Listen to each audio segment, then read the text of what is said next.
Hey, my beautiful friends, thank you, thank you, thank you for tuning in and watching this all the way to the end. It truly, truly helps. Enough of my waffling. Let's get on with the Divine Daily Blast. Here we go. So, today is a number 9, Angel Numerology Day. I call that Declaration Day. What else does that mean? Well, when you follow the number 9, you get liftoff. It's asking us, what are we waiting for? This 9 energy is a time to be creative, artistic, caring, giving, somewhat self sacrificing. Um, if you are a 9 person, meaning that your birth date adds up to a 9 or reduces to a 9, you're likely a humanitarian, philosophical, a healer, some kind of working with the energies. Now, the other message here is to stop procrastinating and get on and get to what you want to have happen. It works with the energies of the Empress as well as the Hermit when it comes to tarot. The moonology message for today is that we're in the first quarter moon, which is in Cancer, and the energies are on the up and up. So ride this first quarter moon wave and have the expectation that all good things are coming. Release your fears. You're far more likely to attract the upturn in your life when you focus on the upturn that you already have. Remember that if you do your gratitude practicing and you make notes of what you are grateful for, like every breath I breathe in is a miracle. Every energetic cell in my body energetically lifts my vibration to a better space. With that said, here are my isms. I am tending to the garden of importance. Number 1, what are you grateful for that's truly important? Well, for me, it is the beat, my heartbeat, the blood going around my body, the oxygen in my blood, the effervescence, the feet on the earth, the sun, and how the earth just rotates around it, giving everybody in the entire planet a taste of it. The universe adores me. When you're in that mode of the up and up and the energy lifting and lifting and shifting and shifting, and you get the fact that we are all connected. If you imagine one grain of sand in the middle of a desert, or one drop of water in an ocean, we team up with other grains of sand, other droplets of water, and together flowing, moving, being part of this much bigger. A grain of sand becomes a beach. We're part of the beach. We are the beach. One note of music in an orchestra creates the most amazing sound. But it takes that one musician in concert with the other musicians to create it. Every single cell of your body is doing whatever it needs to do to try to heal, energize, and lift. The other one is, I am filled with the light and love of divine consciousness, and I am blessed. Now, here's a message from Archangel Samuel today. I am he who sees God. I can guide you on any path you seek, from relationships to career options to even finding lost items. Here's your affirmation. I am a master creator. I can easily find what I am looking for. That is super powerful. That's where I would be grateful. I'm grateful that whatever it is I'm looking for, I'm going to find, and it's going to find me. Hello. Case in point, I'm grateful for this lovely little pendulum here, which I was using yesterday, and it has not let me down. None of them have really let me down, but this little one spoke to me, vibrated, twisted, turned, waved back and forth like, I want to go home with you. And I took it home. Um, Mayat has been with us all week long. She is probably comes from the early Egyptian teachings, asking us to weigh up our options and choose the highest good. Don't do it out of someone else's expectation of you. Do it because you want to do it. Do it because you feel like doing it. We are in this incredible world of reciprocity. That's another divine law. The good you do comes back to you. Everything you put out there in the world will flow right back in. Sometimes tenfold. However, if there is this unfair, out of balance expectation, the tit for tat mentality, well, I'm only going to do for you if I can see what you're doing for me. Or I'm going to take what I can out of the situation, but I'm not going to put anything in it. Eventually, that energetic tank runs on empty. Do it because you can do it. Do it because you want to do it. Do it because you love doing it. And watch the limitless possibilities come back. That's a declaration. Faith is bringing us a cloak of protection. I am safe and protected by angels. Faith is the female counterpart to Archangel Michael. Gertrude and Beatrice. I was having a really tough time finding them this morning. Where are they? They floated in front of the stained glass window. Oh my! I was going to shuffle, and then I just turned this over and said, "Ooh, who is this woman? Look at this. I like this. I'm just going to choose that card. Done." I like it how let's just go with that one. I did shuffle before I sat down, which I usually do. When I put these cards out, I give them a shuffle, a little sort through, put the date in, give thanks for the opportunity to come and chit chat with you. And here is this message from Gertrude and Beatrice. It's a number 44. That's a power number. Look at this. It's also the last card in this oracle deck. This is even more interesting. It's the last card in the deck. I gave it a big shuffle. It happened to be on the bottom of the deck. So it is the last card. I wouldn't say this is our last chance, but it's basically saying your desires are in reach.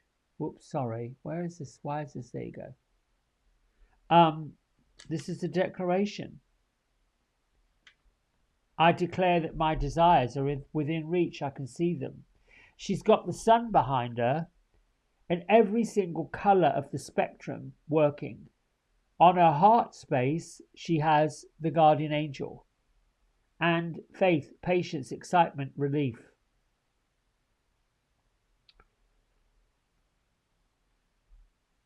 You want to be with someone like this who exudes this kind of energy. You want to have this kind of energy. You want to be this kind of person. You probably already are.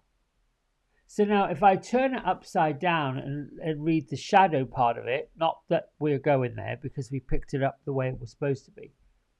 We get disbelief, stubbornness, apathy, anxiety. That is not, clear, cancel, delete, goodbye. Not what you're up for. What you're up for is faith, patience, excitement, and relief. Here's what happens eventually. Our psyche, we have these two, we come into this physical experience with a balance. We have to have balance. We have to have it. One end is love, one end is fear, and other people also have their balance. And they also have the scale, fear, love, fear. And we go on, and we go on, and we go on. And as we go through these adventures in life, our neuropathways get formed. They, this is likely going to, okay. And the neuropathways get formed kind of based on a belief, A belief is something you tell yourself until it manifests, then it becomes a belief. If you tell yourself, I'm going to go on vacation this summer, you'll go on vacation. You don't necessarily need to know where, why, how, and what it's going to happen. You just know you're going to go. If you tell yourself, I'm going to do whatever you're going to do, you're likely going to do it. That becomes a belief. So if you want to change the neuropathways that create the belief and the habits that you have, because that's on you, you sort of have to undo the neuropathways that caused you to want to change them, if that makes sense. You have these beliefs that you think, I don't really believe that anymore. And that's where we're all at in our global consciousness. We're shining our light from the heat of our heart out into the world. Because at some point or another, whatever we were doing, has been doing, somehow doesn't work. And we're like, I don't know, have you ever done something? I know I have. Over and over and over and over and over again. Like, done with the same result, thank you. I think I shared with most of you publicly how last year I was talking about poverty consciousness, never enough money. It'll still run out. I'm not going to have enough to pay this, and this. Well, guess what, people? That actually happened. It did happen. I got to the point where I was listening to such ridiculous stories. I was creating the stories I was saying. Now I've changed it. Hold on one second. If what we're creating and what we are saying no longer lines up, it really is up to us to get back in the driving seat and change direction. The same way as your navigation system in your vehicles. You know, your gut feeling says, I want to put this address in, and perhaps your intuition is telling you, I need a little bit more time to get from A to B, even though the navigation system, we're all good. And somewhere along that route, the navigation tells you there's a problem up ahead, there's this, there's that. You can take two choices. You can go into panic land. What am I going to do? Oh my goodness. Or you can go into resolution land and take a detour that you might find yourself going off into a place you never thought of going to. My point with all of this is to say, get in the leading edge of your life, let go of control, and see the timing just unveil itself by changing those neuropathways in your brain. I think I've shared with you before. I have this, I guess it's an affirmation. I learned it last year in a class I was taking, and I'm sorry, the lady that shared it with us, her name I've completely forgotten. It's one of the Klinger sisters. I am producing and generating more and more neuropathways of peace and well-being, giving me greater access to joy. I am producing and creating more and more neuropathways of peace and well-being, giving me greater access to joy. And I keep saying it.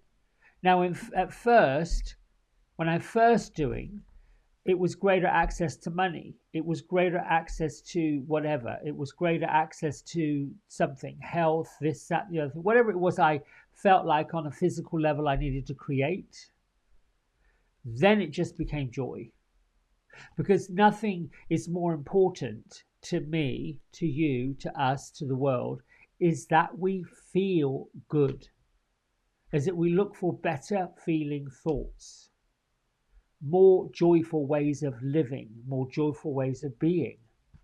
It's, you know, part of the reason why I like to do the simple things like planting stuff in the garden, going outside and talking to stray cats and feeding them. Not for any other reason that's the story that makes me feel better, gives me more joy. And then I notice the contrast when I'm going out in my day-to-day work, doing, I don't know, shopping, get my hair cut, whatever that looks like. And I notice how everyone else is covered up in chaos because they're listening to a different frequency. They're listening to a different level And of course, I can choose whether, like I said to you yesterday about the headlines, you can choose what you're drawn to. And eventually, and it's true because I didn't think at first it was possible, eventually you stop tuning into that. It starts becoming important. You can go to those three dots on the YouTube channel and say, not interested, don't recommend this channel. And you change, you see how those algorithms change. You change those algorithms, and all of a sudden, things begin to line up the way they're supposed to line up, the way they're meant to line up. What I also do most of the time, if I think about it, feet flat on the floor, grounded. Thank you, Mother Earth, for holding me up and giving me a platform that I can go about my day. My head really up into the heavens. Thank you, God, source energy, universe, great creator, whatever you call the piece of you that gives you that divine information. Thank you for filling my mind with loving thoughts, with abundant thoughts, with grateful thoughts, with joyful thoughts, that I may be in the presence of God himself. The other part to this is, it's your heart, the feeling. Thank you. Heart open, chest forward, confident as the day is long. Thank you for giving me this beautiful, creative, successful heart, that I may go about my life and let go of any expectation, that everything that happens from this point on is going to be for my highest good, no matter what.